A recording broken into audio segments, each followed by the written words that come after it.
Die ANC en die Joodse staat het interessant genoeg dieselfde agenda. Nou wat is hierdie agenda? Wel, die Jode probeer die Palestynë vermoor deur middel van hongersnood en die ANC-regering wil van die blanke ontslaa raak deur hom ekonomies uit die stelsel uit te haal, hulle verdryf hom uit die ekonomie uit, sodat hy nie meer sy kinders kan kos gee nie, hy kan nie meer werk nie, hy kan nie sy kinders kos gee nie, dis armoede, en dan daarmee saam natuurlik 'n gebrek aan kos, medikasie, vervoer, skoolopleiding, want skole het baie duur geraak. So die ANC en die Joodse staat het dieselfde agenda. En baie daarvan het te doen met die feit dat die Jode baie sterk betrokke is en was in die verlede wat die ANC, ons sal nou daaroor praat. Maar kom ons kyk 'n bietjie na die nuus, want hier is baie belangrike dinge. Nou volgens die nuus is 66,000 kinders in Gaza is facing severe malnutrition and amid Israel aid blockade. Nou wat het die Jode gaan doen? Die Jode het die laaste 60 dae, het hulle van 2 Maart dink ek af besluit, daar kan nou nie medisyne en kos ingaan in Gaza in nie.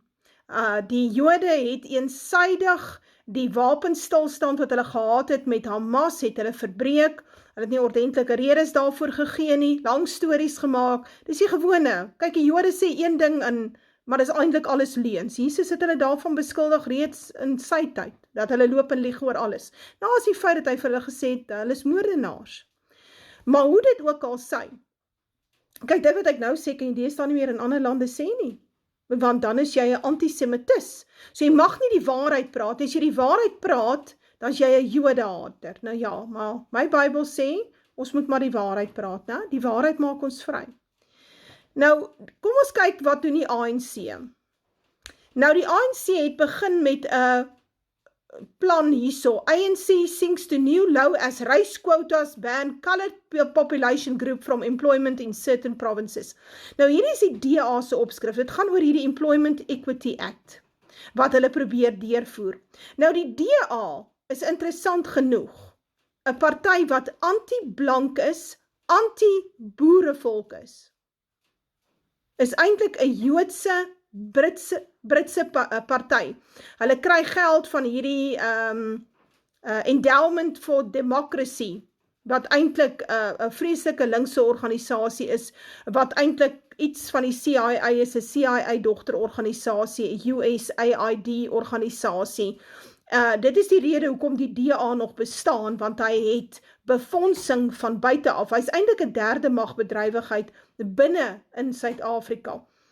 Nou ja, so die ANC het, volgens die DA, het hulle 'n probleem met die Employment Equity Act wat hulle wil deurvoer, want dan gaan die colored population swaar kry. Hulle sê ook hierso, the social perversion created by these targets constitute a clear and urgent threat to the social fabric of South Africa. The implication is that companies operating in certain parts of the country are banned from employing even a single colored or Indian person in a particular position. Die vraag is, hoekom praat die DA? Want die DA word gedra deur 'n groot aantal blanke kiesers. Hoekom praat hulle nie daaroor dat blankes ook werk gaan verloor nie? Die DA is 'n bedrogparty. As jy 'n sot is, dan sê jy nou nog vir die DA stem. Ag, ek het dit al gesê voor die verkiesing laas jaar. Maar hier's baie sotte in Suid-Afrika, wit sotte. So, as jy daaroor iets te sê met my, kan jy maar, neem dit maar met my op. Maar wat vir my baie belangrik is dat daar 'n wet is op die tafel, waar volgens 'n maatskappy net soveel wites en soveel Indiërs en soveel kleurlinge en soveel swartes kan inneem. Die aksie is eintlik teen die blanke. Maak nie 'n fout nie.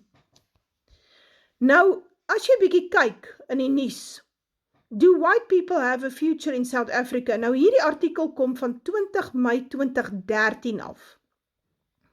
En hier het die BBC nogal gepraat met Ernst Roets, en die het hulle so 'n bietjie rondgevat in Pretoria, en toe is daar gesê, there are 80 white squatter camps, many of them bigger than this, in the Pretoria area alone. Across South Africa as a whole, he believes there would be as many as 4,000 poor whites in conditions like these. So blankes wat werke gehad het, wat hulle gesinne kon onderhou het, wat huise kon betaal het, karre kon betaal het, daai mense is werkloos vandag, as gevolg van die ANC agenda, wat eintlik 'n Joodse agenda is. Ag, ons moet tog nou nie dom wees nie. Ons moet mos nou al weet waar die ANC vandaan kom. Nou ja, wat doen die Jode? Die Jode doen dieselfde. Nou ja, en nou het die ICJ, International Criminal Justice of Court, hulle het 'n public hearings on Israel's obligation in occupied Palestinian territory.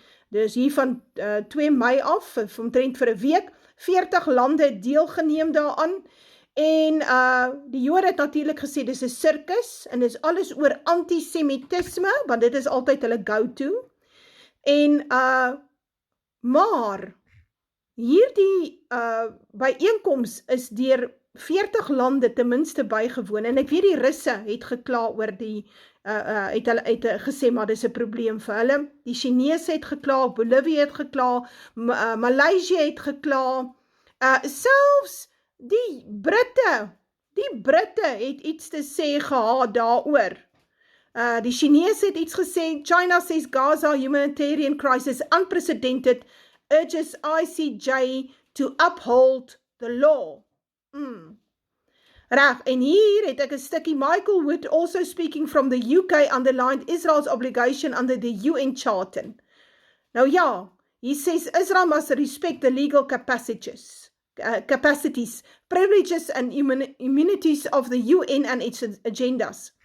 So daar is baie pratery teen die Joodse staat. Die enigste ouens wat nou regtig daar gestaan het om die Jode te verdedig, was die VSA. Want onthou, die Joodse lobby beheer die VSA. Onthou wat is die Joodse lobby? Wat is die Joodse staat? Dit is die hoer op die dier.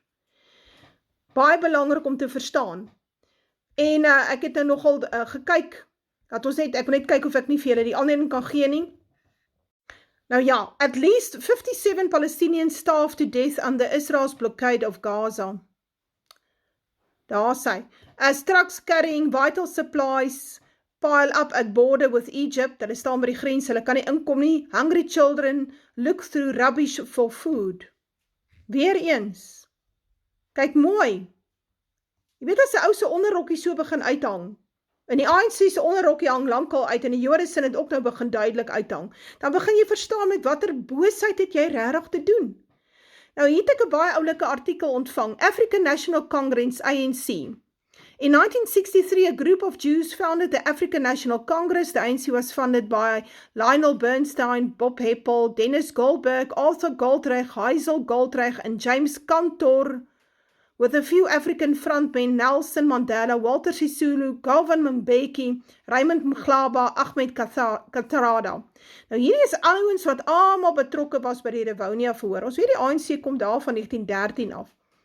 Maar hulle het 'n nuwe lewe gekry met kommunistiese en Joodse invloed hier in die 60er jare.